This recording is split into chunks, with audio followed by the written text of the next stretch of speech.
You, Yeah. Yeah. Yeah. You're going to get everything I possibly can give you. I can guarantee that. Even though I'm going to, there's more coming up this week. Yes, there's lots coming up this week. Yeah. And Alan, don't take it personally. I have to get off a few minutes early because I'm running another meeting that starts at 4. Sandy, I would never take it personally. I'm an adherent of the 4 agreements by Don Miguel Ruiz, and that is one of the 4 agreements. Don't take anything personally. So work hard at that. So what's the topic today? Tough questions. Asking difficult questions. Okay. So I guess story is the first thing that comes. So when I started, 21 years ago with this thing, coaching wasn't around, and, most of us were going after, I would say, medium to large companies and trying to get involved at some level in the organization to work with large groups of employees, and then work with another large group of employees and work with another large group of employees. And I think that kind of work lends itself to different types of questions. And I'll tell you, when I made the transition,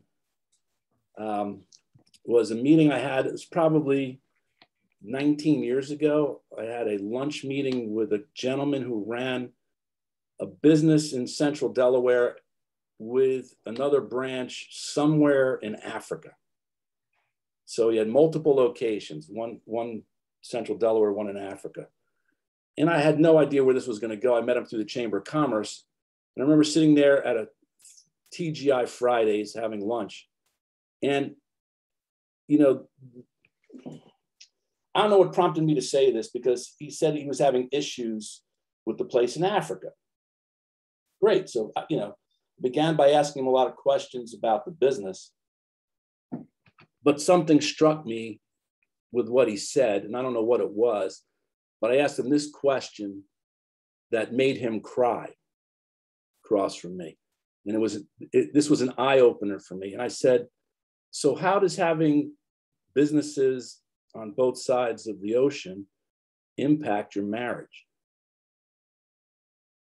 And that was it. And I knew at that minute, and I probably had been with him no more than 10 minutes at that time. So I barely knew this gentleman. I knew that I had a client.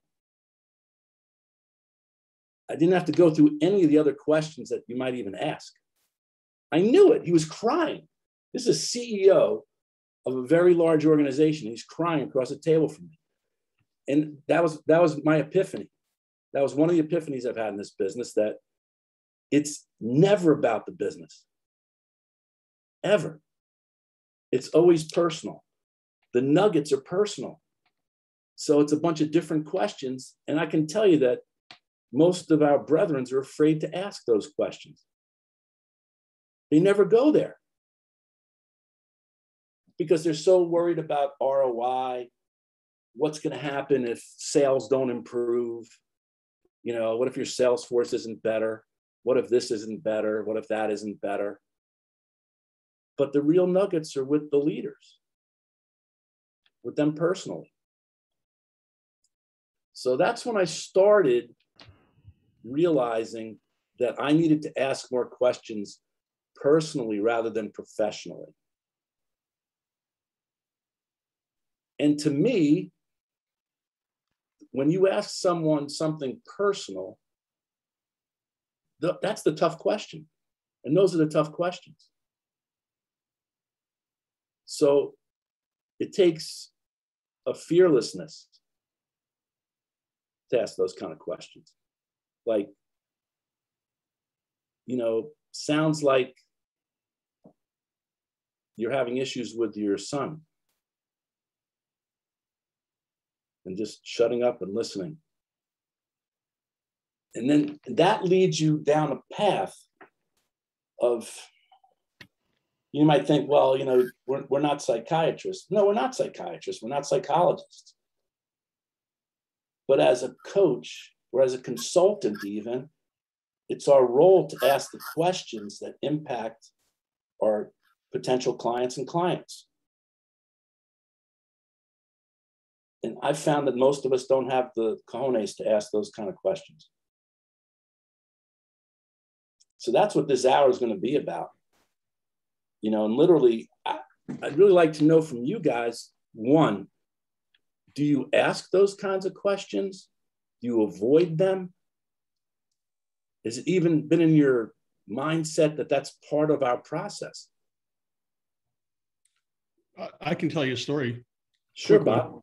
Yeah. It was a year ago, and I was working with a guy, and his scores on self-esteem, I mean, they were so low. They were 40. They were probably lower than what actually was recorded.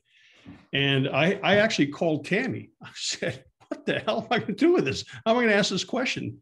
And she said, just ask it and be quiet. And I did. And he stopped and he said, you're absolutely right.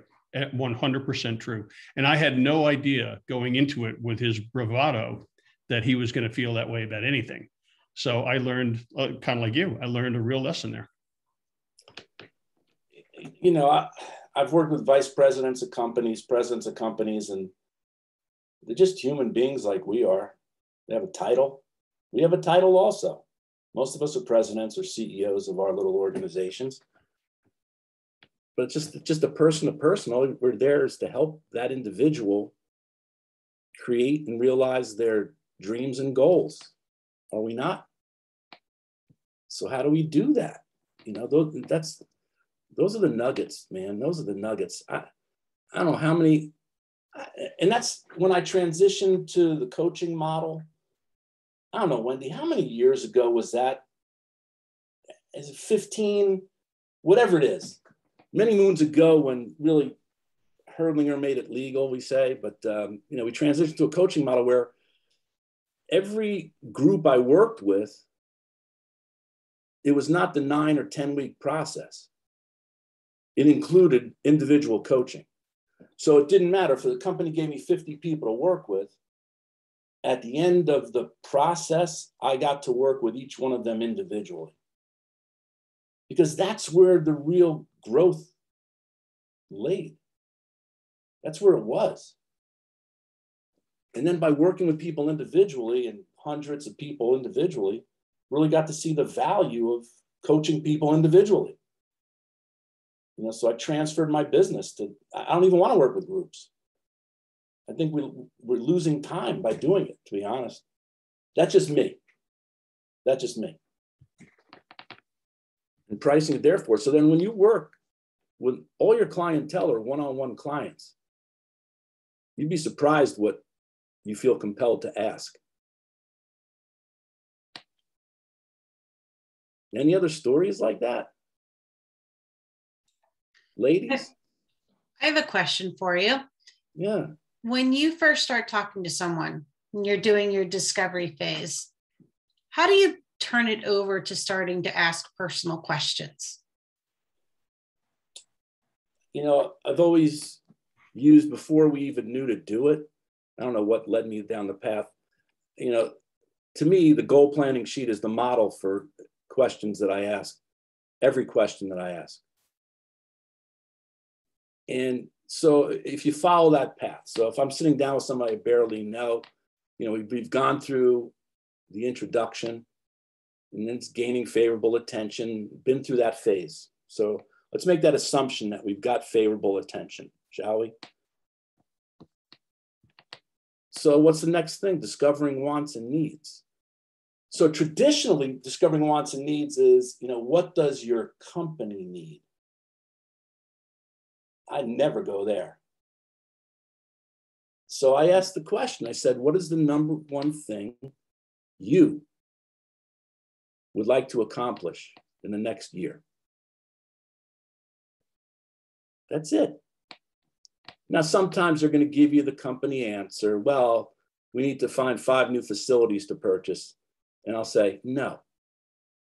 I'm asking you, Fred, what is the number one thing you need to accomplish? And remember, at that point, you have favorable attention. So you've earned the right to ask anything. And if you feel uncomfortable at that point asking those questions, then you haven't gained favorable attention. That's another topic for another day. In fact, later this week. But once you have that spot where you're across someone who trusts you and you trust them, you can ask those questions. You've earned the right. So no, what do you need to accomplish in the coming 12 months? And you'd be surprised at the answers. Because 9 out of 10 times, they have nothing to do with their business. Great. I need to fix my relationship with my son. Wow. So then you follow the goal planning sheet. Wow.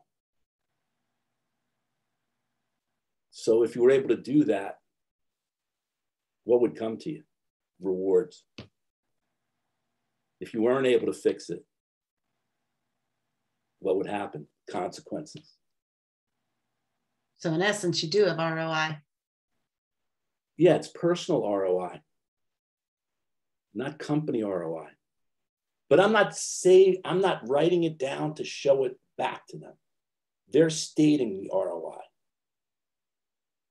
That's the beauty of asking personal questions and hard ones.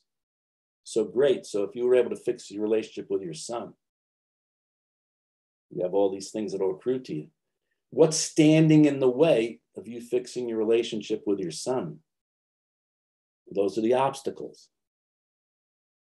And you work the obstacles. So our value is in helping someone create a goal and then create the plan for fixing it, for realizing the goal.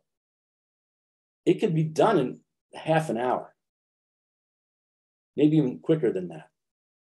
So you're showing your value. That's how I show my value as a coach or consultant or whatever they want to call me. Doesn't matter. But that's how I show my value. And I've heard this back verbatim. Now I know what you do.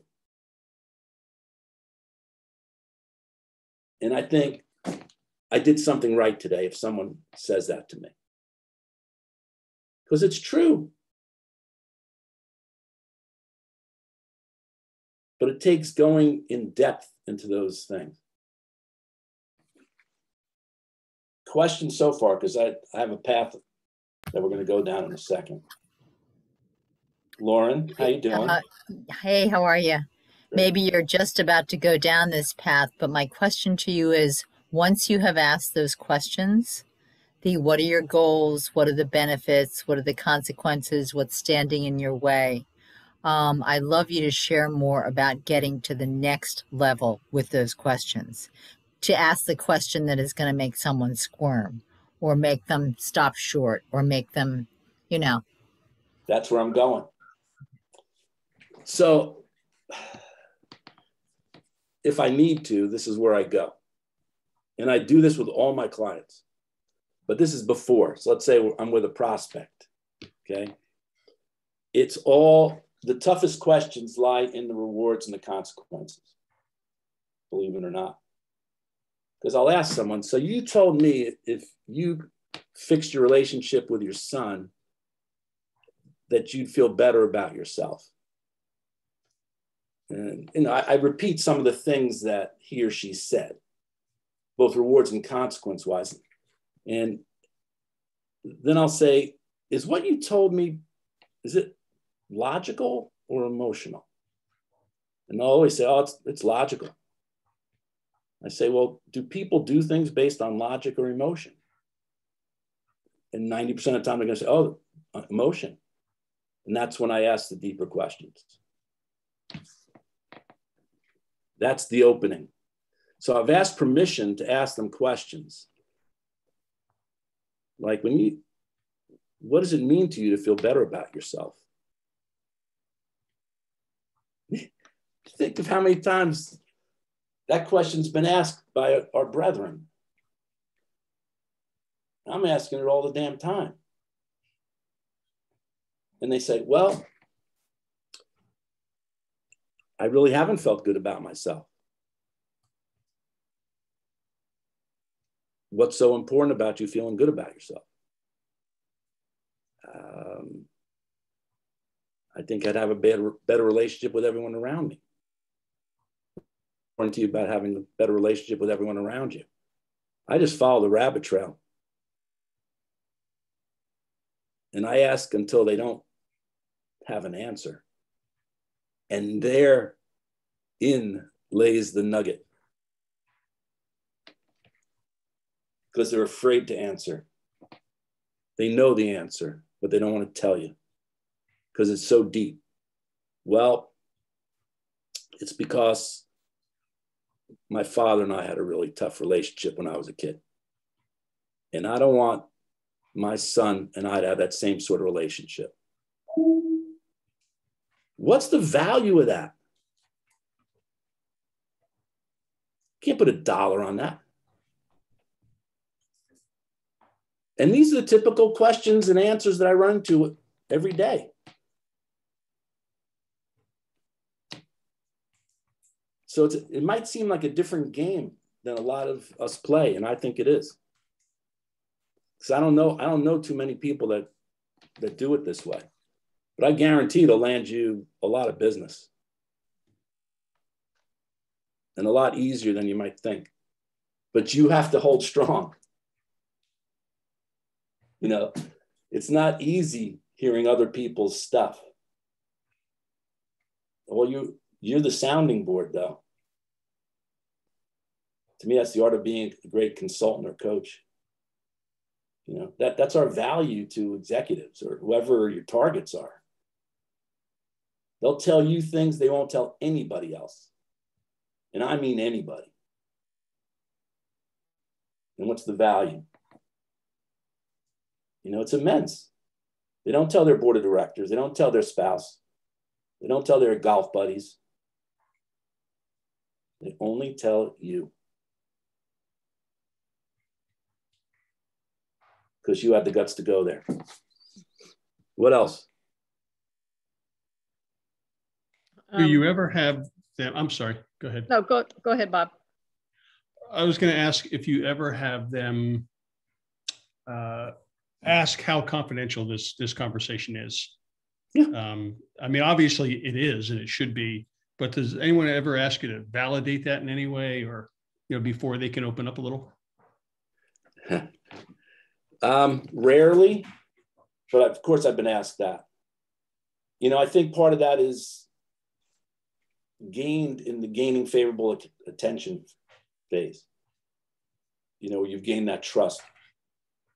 I don't, you know, I'm preempting a little bit of what I'll say in the next few days, but to me, that's the lost phase of the sales process. It's the one we spend the least amount of time in, and to me, it's the most important. Because once you have a relationship with a human being that you can ask them those questions, think in your own worlds, for real. How many people do you have that you can talk to like that? And I know for men, it's harder than women. So, you know, how many deep friends can you say anything to? We just don't have those people in our lives, or many of them.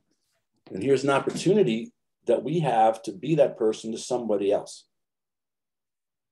So, but it's in gaining favorable attention, Bob. I think you gain that where they might not even ask at that point. There might be an assumption, but I am asked that. And you know what I usually say? I wouldn't have built my business over 21 years if it wasn't strictly confidential. You know, I don't want to get too far off track, but could you just drop a couple favorable attention comments, how you're gaining that? I mean, I know there's a lot of ways to do it, but you may have some tried and true phrases or something. I don't know if there's any tried and true phrases, but again, it's all mostly done through asking about the other person. You know that with the gentleman with the business here in Central Delaware and in Africa, he, in a half hour's time, He never asked me anything about me. He wouldn't have known where I lived. He wouldn't have known if I was married, had kids, nothing. But he knew what I did. So the questions are all about the other person. Ask them about themselves. And you can pick up clues. They might be wearing a Baltimore Ravens sweater. I don't know. You know, you begin the questions. To me, it's like dating. You know, think about when you were dating your spouse, your special one. Where'd you meet? What were the questions you asked? You weren't trying to sell them, but you were. So you were asking questions about them. You wanted to get to know who they were as a human being. What makes them tick? You know, what do you like to do? What are your hobbies? You have a family? And then let them talk, because people like to talk about that sort of thing. So you just let them talk. So it's your ability to sit there and make it all about the other person without sharing anything about you. I would say, I would lay odds that my clients don't know whether I'm a Republican or a Democrat, if I'm conservative or liberal. They know I have a family, and a pretty big family. Other than that, they don't know a darn thing about me. Now, if they ask, I'll tell. But people like to talk about themselves, so that's all I'm doing, Bob. Getting them going. And again, they'll talk more about themselves personally than they will about their business. Although what I found is, and it's why I love working with entrepreneurs and why I'm almost strictly working with entrepreneurs these days, entrepreneurs will tell you about how they built their business. Because they're baby. Yeah. And I love hearing those stories too, because they're fascinating.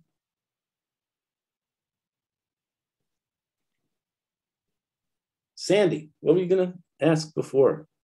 Well, I wasn't actually going to ask. I was just going to say, I mean, we all probably approach this rather differently from each other. I mean, just overall in general. I do ask about business. I also ask about the personal, and maybe don't start there, but get there. But I have found that the thing most helpful was to pay attention to whenever they use a word with emotion attached to the word in their responses. Like, well, I'm really afraid the business won't whatever. And you go, afraid? Yeah. Tell me more about that. What's that about? And while it could be on a business level, it can be on a personal level, it gets to the individual's heart and emotions. So, yeah. And you can touch some pretty sore points, because people will let a word slip that they didn't think they were using, perhaps, but it describes something very, very important to them. Oh, agreed. Nice. Likewise. So, you know, you're in tune to that. You're attuned to that, you know, to what people are saying. You know, I know we start out, you know, we bring this list of questions with us, either on a piece of paper or in our heads, you know, and that's what we're thinking about. We're thinking about the next question to ask instead of listening to the person across from us. And, you know, it's getting so comfortable that it doesn't matter what the person says or what you're going to say next. That's, again, for me, the goal planning sheet, it literally is any issue. You know, any issue goes back to a goal planning sheet, because there are pieces in there to make things happen. You know, what steps are you going to take? You know, it's a simple question as that. Great. You need to make this happen by next Tuesday. So what steps are you going to take? Those are action steps. If you go back to your example of the guy with the business in Africa as well as here, before you ask him, so what's this mean for your marriage? Had he said anything that indicated the personal side, or did you just somehow intuit, wow, he's going to be traveling a lot, so that must have some impact, so I'm just going to ask that?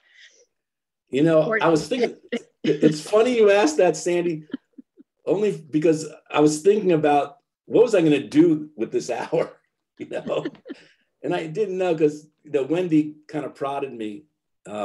She knows the questions I ask and how deep I will go, and thought it might be of value. So I was thinking about going back to a time that was seminal to me in asking the tough questions. That was one of them. And the real answer is I don't remember. Okay. You know, I can't remember if it was a clue or it wasn't a clue or, you know, whatever. I even tried thinking about that. Did he say something? It's too long ago. I just remember what I took away from it. Okay. You know, was the power of asking someone that, and the power of the emotion. You know, I had someone crying across the table from me. Now, for better or worse, it happens a lot more often than not these days, but that's something else because I've learned to get even harder, I guess it would be more direct without beating around the bush because I don't have any fear. You know, I've never been slapped. You know, no one's ever said, I'm not telling you. Nobody. I've gained favorable attention. You know? When I went through the coaching academy and we had to do our final coaching the person I coached was in tears. Which, of course, we couldn't see each other because you had to do it back to back. You know, you can't look in that particular construct. It's like, shit, what do I do now? Give him a hanky. I know. What else, guys? What other questions do you have? I don't even know what to really say. Other than that's where I head, no matter who it is. Have you? I know this is a yes and no question, so it's not a good one. How have you handled the urge to become personally involved, or how have you kept yourself, you, Alan Kovitz, your professional self, separate from people who are breaking down and crying and telling you something that they have never told anyone else? Because it's my profession. It's what I do. I don't think it's any different than my personal self. It's who I am, who I've become. I don't feel embarrassed for them, with them.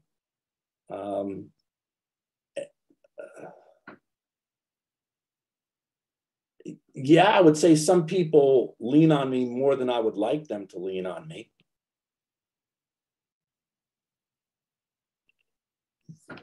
But there's always the construct of business here. You know, someone pays me money to be with them a certain amount of time. And that time, I think, is the boundary. You know, the majority of my long-term clients, I'm with them for 30 minutes a month. That's not a lot.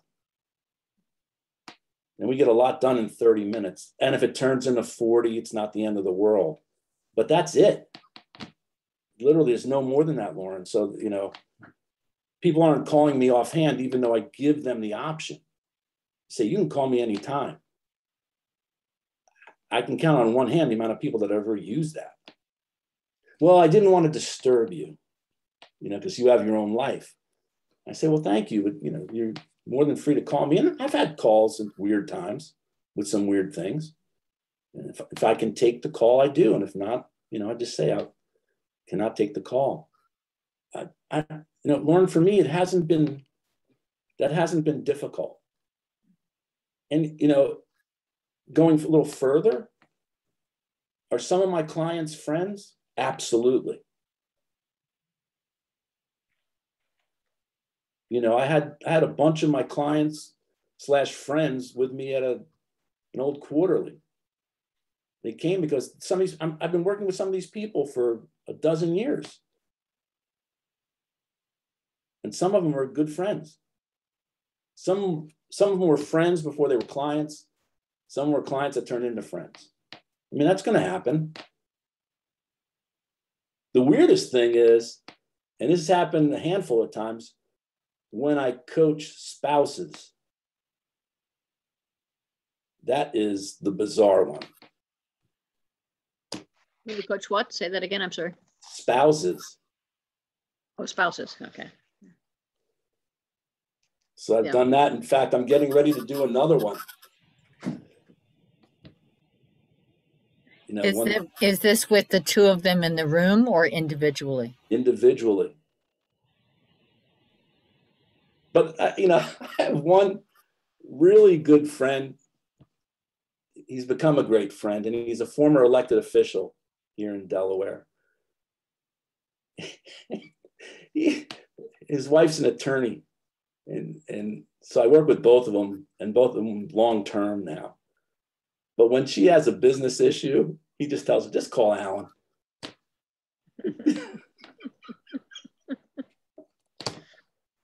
And to me, it's the funniest thing.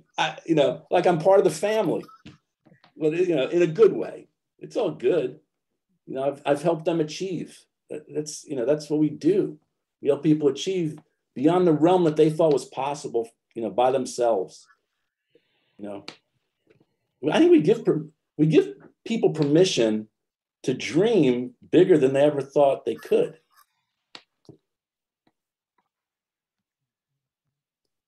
You know, one of my great, go ahead. No, go finish what you're saying. One of my great clients is a guy I played hockey with for a long time. You guys know, you know, I've played hockey for decades. And he started a construction company, and he says, I need you to coach me. I've never run a construction company, blah, blah, blah. Anyway, he's built up one hell of a firm, you know, and one of his dreams was to buy a yacht and go down the intercoastal to Florida. And, you know, a couple months ago, he took a picture of himself in the boat, and he went, thanks. You allowed me to dream big. That's what he wrote. He texted me, sent me a picture in the text. And I've known this guy forever. You know, we're friends. My daughter was the nanny for their little girl who's knocking on being an Olympic gymnast. You know, it's like, and I still work with him. You know, I don't think he would ever let me go. Sandy, you were going to say? Yeah, I was going to say, sort of two things. And first, I don't know, Lauren, if part of your question was, how do you mix the empathy with professional distance and not getting caught up in somebody's emotions? I mean, that could be one side. But where do you draw the line in terms of something personal and maybe think somebody else should deal with it? I had a guy once that, you know, we were starting to meet. He was still in the very early stages, actually, but it rapidly moved into all about his marriage. And he went on and on. I eventually said, look, I'm not a marriage therapist. I'm not a marriage counselor. I can ask you questions and help you maybe uncover some stuff yourself and figure out, you know, how to deal with things. But marriage counseling, my brother is a therapist. He does that. I don't do that. But how have you drawn the line, and what made you feel you had to draw the line? That's an amazingly cool question. So I let it go as long as possible because I have to tell you, Sandy, I believe that I've helped people save their marriages. And I'm not a marriage counselor. I know I've helped people save marriages. I know I've helped people get out of bad marriages. I know I've helped people cut drug habits. I know it for a fact. You'd be surprised what a goal planning sheet can do or what our process can do. But yes, there have been times when I've said to my clients, this is beyond my purview. You need to see someone whose specialty is psychiatry or psychology or something. Yes, I've said that. And it's generally when I can't seem to help them get out of their own way. You know, a lot of what we do is, I don't think we acknowledge this enough. You know, we talk about behavior. It's, you know, that's deep in and of itself. We're behavioralists. We're a lot deeper than we give ourselves credit for. And I think our process lends itself to helping with some of the issues. I know it does. But of course, there are times I get stumped. How do I know when I'm stumped? Just like that. When the person isn't making any progress within our process. Because I'll easily say, in my record keeping, it's well over 99% of people that do make amazing progress through our process. But there are people out there, you know, I've worked with a few thousand people, so there are people out there where I've turned to other means. I hope that answers your question. It's a roundabout way. Simple answer. But I think what I really want to say is, I don't think we all give ourselves credit enough for what we can do. You know, a lot of us will preempt and send someone away before we've really given the process time to help. I know that that's happened. But you do it all through question asking, not telling. Well, I certainly, yeah. Yeah, I certainly play dumb consultant. Alan, you mentioned before that you can basically show your value in a half an hour by asking these questions and getting personal and getting people to open up. From there, what's your next step? I mean, I'm assuming what we're talking about today is sort of first meetings with people and getting to know them. And like you said before, gaining favorable attention, which is an early part of the process. So once that happens, how do you get from this half hour to the rest? They just continue to open up and they trust you and they want to either go through a program or move on to assessments, or what's your next step? Yeah, so when this works, and it doesn't always work, but it works a lot. When you get to the action steps and you ask the person sitting across from you, so what do you want to do? Oftentimes they say, well, I guess I need to work with you. And I'll shut up at that point, or I'll say, great. So then their next question usually is, what does that look like? And that's a funny thing to answer. I don't know how you guys would answer it, but I'll tell you how I answer it. I said, well, we'll be meeting in person or over the phone or Zoom once a week for 9 weeks. Then we do an assessment. Then we have 4 weekly calls. And my new process is a year long. And for the balance of the year, we have monthly catch-up calls. So you and I will be working together for a year. And I don't say anything else.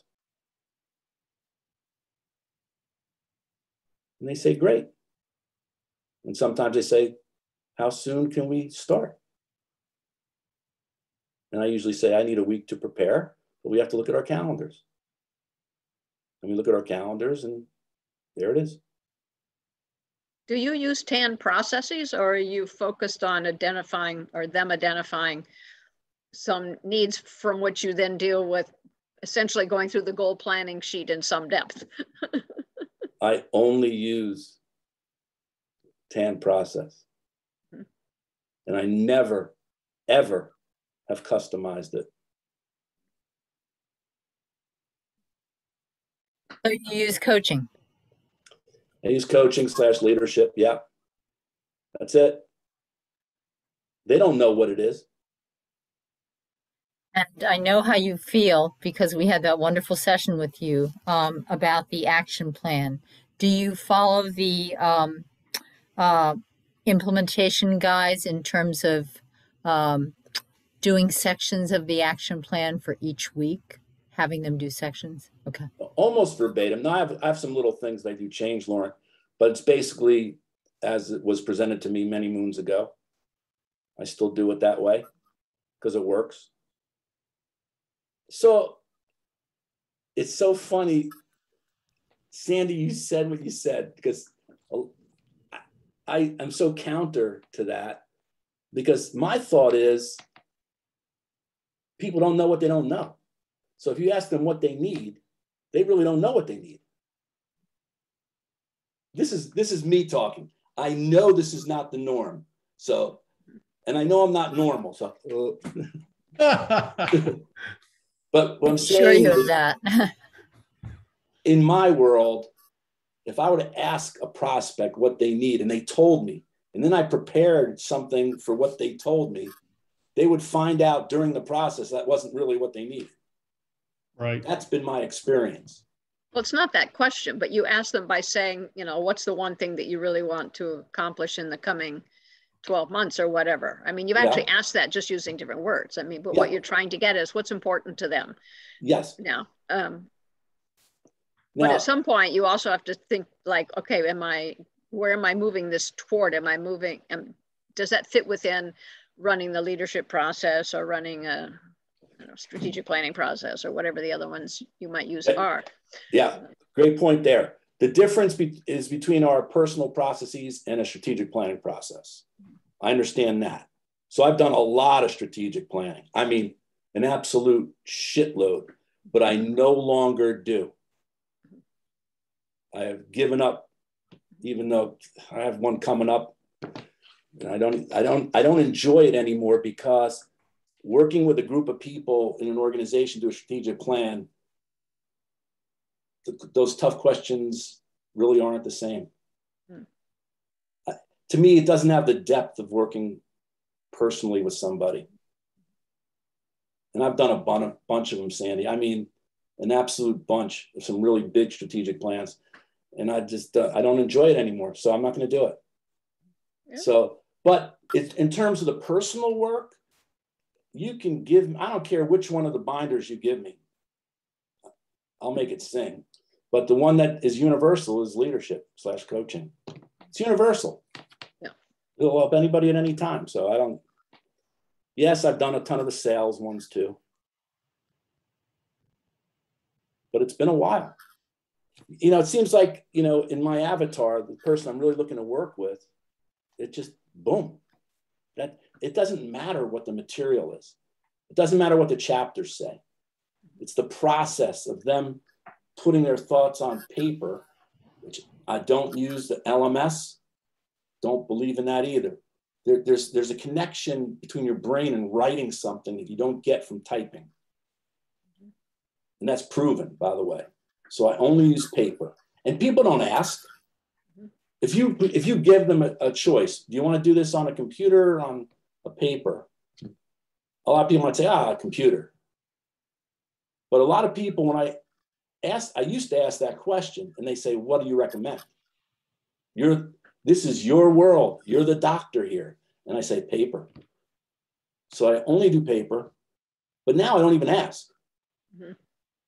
I mean, my kickoff, here it is. This is what you're going to be working with. No one says, oh, I want to do it on computer. I know I've had people make spreadsheets that they use. Great. Make a spreadsheet.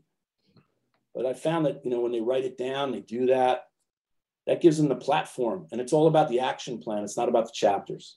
They might learn something that they can use in the chapter, but it's their game plan going forward. They've created their world. They've created the world they want, you know, which in strategic plan is the vision. They've created their personal vision. And then mission, which is the goals they come up with at the end of the process. It's really a mission. Hey, Alan. Yeah. Speaking of that, you know, LMS versus the printed copies, you know, Tammy and company will advise us to have our clients and us read everything 5 times, listen to or read it 5 times. Is that something that people are still doing that you're working with? The guy I just got done with 5 minutes before I stepped onto here is a vice president of an engineering company. And he listens and reads it 5 times because he does what he's told to do. Not everyone does that. So do I hold people hostage if they only read it 1 time? No. That doesn't mean if they read it 1 time that still means they have some knowledge of what's in there. It can still lead to a stimulating conversation. It can still me leading to ask the question, so what did you find of value in there? What spoke to you in there? Now, do they remember it better if they do it 5 times? Of course. Might it be a more in-depth conversation? Of course. Do I still ask the question, do you remember why you're asked to listen or read it 5 times? Yep. But again, to me, the most important part is the other part. I think too many of us put way too much interest in the chapters. And I'm not saying they're invaluable. I'm saying they're just not as important.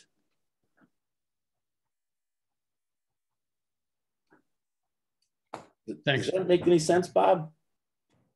Yeah, I mean, because I find people feel differently, but if, to your point, the reason I asked the question, to your point, if the action plan is where you really want to get to, and you really want to be able to drill into the chapters enough to ask some good questions to get some good information, then you answered my question.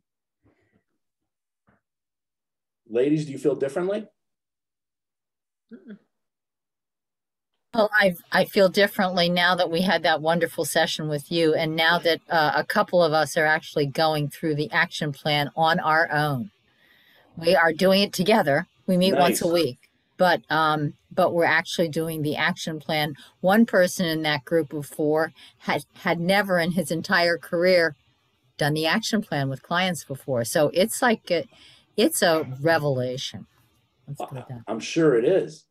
I couldn't imagine. Well, everyone provides value differently. So maybe that person is providing value through being a teacher. You know, that teachers are of value to also, you know. I'm just not a teacher anymore. You know, I'm a coach, you know. I'm curious with your strategic planning coming up. Do you think any of the people who will be in that room for that strategic plan might ultimately turn into coaching clients? Perhaps. It's with the First State Military Academy. So, and I really was kind of shamed into doing it by the chairman of the board, who I've known for many years. When I work at the chamber, I told him flat out, I don't do that kind of work anymore. And it's not even the way I would do it, because it's a 6-hour retreat. And I told him, I said, you know how little we're going to get done in 6 hours? He goes, I do know. I said, so you're willing to pay me to come in there for 6 hours to do something I don't even want to do? He goes, yep. Because you're the person I know that can get the most out of us in 6 hours. I say, well, to me, it's like giving a donation to the First State Military Academy. I'm sure we'll get to the vision and their values, and we might touch on the mission, but we won't get a whole lot further than that, if that, in 6 hours. So, and he knows it, because I've done, he's with the chamber, and done many strategic plans through the chamber with me. So, but I tried talking him out of it. Because it's like pulling teeth. I don't enjoy it. And it's on a Saturday. And I really don't like working on weekends. I just don't. You know, I love that, you know, our quarterlies or our power summits don't even go to Saturday anymore, because they used to. I don't know if you guys remember that. And you guys have been around long enough to do that. But, you know, especially for guys from the West Coast, you know, not getting out till like Saturday afternoon. Ooh.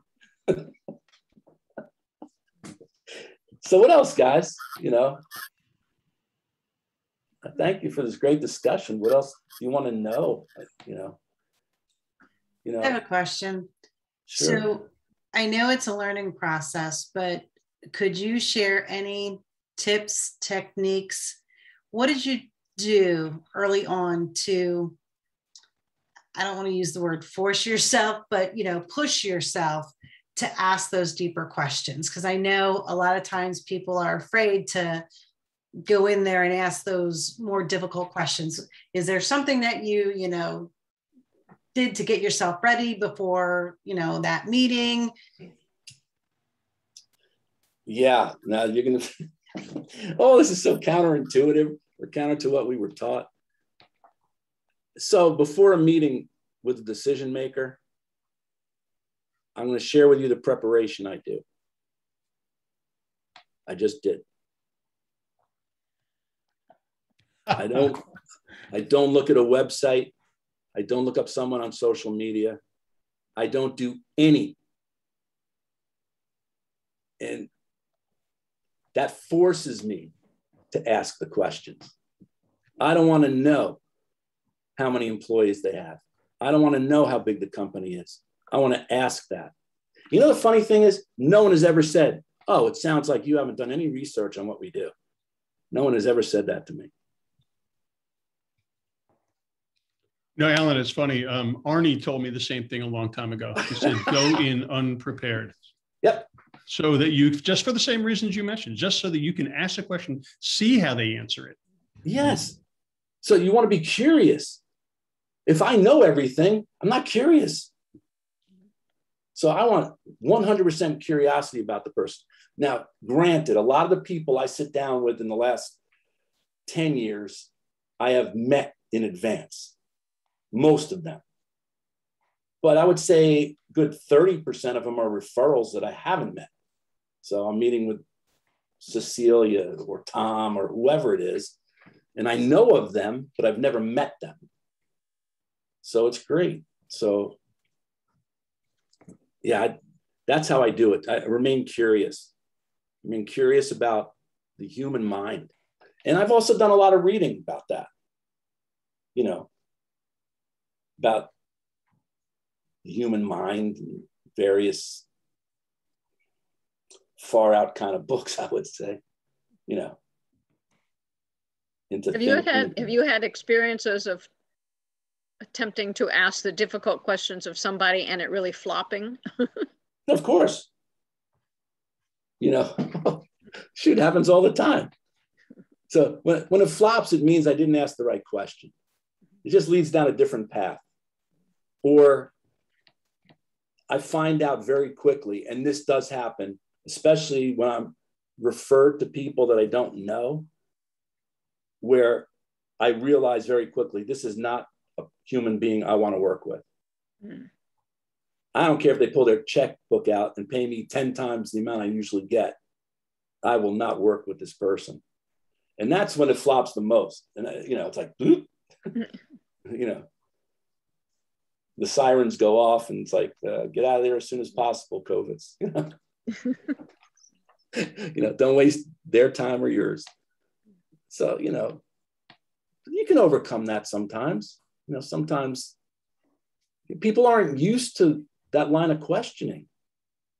They're not used to the depth. I think our society has been so splintered, especially recently, that we don't have a community anymore. You know, you guys that know, you know, Angie, my sweetheart, is Welsh. So she's from Great Britain. You know, when I go and I'm with her people and her family and her friends, it's totally different than here. They're all little villages. She comes from a little village. She knows everybody there. I know everybody there. And it's community, you know, and we just don't have that sense of community as much. And I love that sense of community. So to me, it's building a community, you know, but people aren't used to that. They're not used to that, those in-depth discussions. You know, I could sit at a pub in Wales and have these discussions all day long. No one's afraid. They'll share. It's great. I have to apologize that I have to get off because I'm running another meeting in a few minutes. So please continue, and thank you very much, Alan, and nice seeing everybody else. Hope to see you in a few days. Yep, exactly. I see you on Wednesday. Take care. Take care, Sam. Bye. Yeah, thank you. Bye. Thank you, Wendy. See you, Lauren. Bye, Bob. Bye-bye. And then there were 4. Hey, I got a question. Talking about coming into calls unprepared or, curious in the right way. I wonder if in the coaching of a salesperson, and I'm sure you've come across that, as sellers, you really want to say, yeah, I know what your budgets are and when your cycles work and whatever the hell it might be, depending on what industry you're in. But I wonder if that would work for a salesperson to come and say, look, I could have done a lot of research, but I'd rather have you tell me, so that hopefully you can get to that question about, so what does this all mean to you personally? So, because there always is a stakeholder, there's a personal investment that someone is making in their career by making a smart purchase, let's say, in the case of a sales encounter. So can you elaborate on that? Heck yeah, I grew up in sales, and I totally believe in that. I have a real issue with scripted selling. And look, one of my good clients has a roofing company, and my son-in-law worked for him. And I've coached a bunch of people in that company, and they script sell. I mean, literally with a flip thing. They're very good at it. I think it's totally off the wall. They don't need to do that, but they make a lot of sales and they do a lot of business. So something's working all right. But Bob, what you're suggesting, I think is brilliant. I don't relate to people that sell that way. I don't like to be sold that way. Think about when you've purchased automobiles. To me, car sales is abysmal, but I've ran into a couple salespeople that are amazing because they weren't selling me a car. They were creating a relationship. They took the time. Let's talk about, hey, how you doing? What's going on? Yeah. Not just what are you looking for in terms of a car, How does it fit into your lifestyle? What do you guys like to do? You need a four-wheel drive? What do you do with a four-wheel drive? Great. It's a lot more than just the usual. So I enjoy people like that. Again, the depth of conversation, Bob, I love sitting around. I can't wait till we're all back together again so we can sit at the table and have those conversations. I miss with my brethren, with you guys. And we'd have those conversations. Right. I miss that. If I could spend my days having those conversations, that is how I will spend my days. And that is how I spend my days now. But it doesn't always have to be with clients, be with friends. And to me, that's life,